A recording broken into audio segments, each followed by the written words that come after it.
Hey there, I'm Jeff with CreditCards.com. Today we're covering different types of credit cards. Specifically, we'll be talking about whether or not you should get a rewards credit card that earns points or miles, or just a cashback credit card.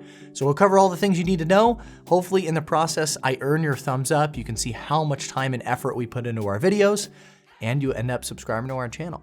All right, so when you hear the term points or miles or cashback, people are not so much referring to the type of credit card as they are the redemption options for your rewards that you earn with that credit card. In fact, whether or not you have a card that's designed for travel or everyday use, it probably earns points or miles. And you really have to figure out what you're gonna do with those points or miles or the rewards that you earn with that card. That's really the debate. There are a number of different redemption options that we commonly see. Usually they fall into one of three different buckets. We'll put them here on the screen for you. The most common is just cashback and equivalents. And these are obviously the most flexible type of rewards as well. So essentially you can get direct deposit, you can apply your rewards as a statement credit, you can get gift cards, or you can just have a check sent to you or something that's kind of similar to those options. This probably goes without saying, but if you get a cashback credit card, most of your redemption options fall into that first bucket, cashback and equivalents. Now, aside from cashback, you may see two different options for redeeming for travel. One is to book travel via a travel center from your card issuer. This is kind of like a white labeled version of Expedia or Kayak. It works very similarly. That way you can book travel across different organizations, airlines, hotel groups, etc. Now, this is probably the easiest way to book travel with your points or miles. But you have to make sure you still price compare. So if you are going to book a hotel, for example, through the travel center, just make sure you also pull up a separate window and look at the prices if you were to book directly with the hotel operating group to make sure that you're getting the same price or a better price. You're not always guaranteed the best price. And if you do book through that travel center, you're not going to earn outside loyalty points. So that's something to keep in mind as well. The other main option to book travel with your points or miles is to take them and transfer them to outside loyalty programs that your bank actually partners with. Now, not all issuers will have transfer partners. If you want to see those that do, I can link more information down below in the description. I believe we touch on that in a few of our articles, but this can be the best way to maximize your rewards. But it's also the most time-intensive way to book travel. You have to do quite a bit of research into outside loyalty programs, possibly look at award charts, compare costs if you were to pay with points or miles or just cash. It will take some extra time, but if you get good at it, this can be the most lucrative option for redeeming your points or miles. And the last category of redemption options is just other. You might be able to donate your points to charity or shop with them at certain vendors, or you can buy merchandise. Typically, you don't get the best redemption values when you redeem this way, but a lot of different banks will offer these options. All right, so that's just an overview of some of the different redemption options for your points or miles or your rewards. You also have to consider, though, the expected value or the conversion value of those points or miles. So you have to look at the redemption options you have and the expected conversion or redemption value for those points or miles. That's important as well.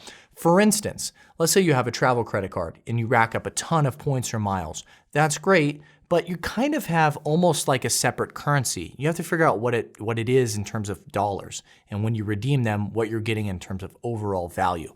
So you might have an option for cash back, maybe statement credit or direct deposit. You might have that option, but they might redeem at a value of less than 1 cent per point or mile, which is not a particularly efficient use of your points or miles. So people that are really trying to maximize value will generally gravitate towards rewards credit cards, travel credit cards.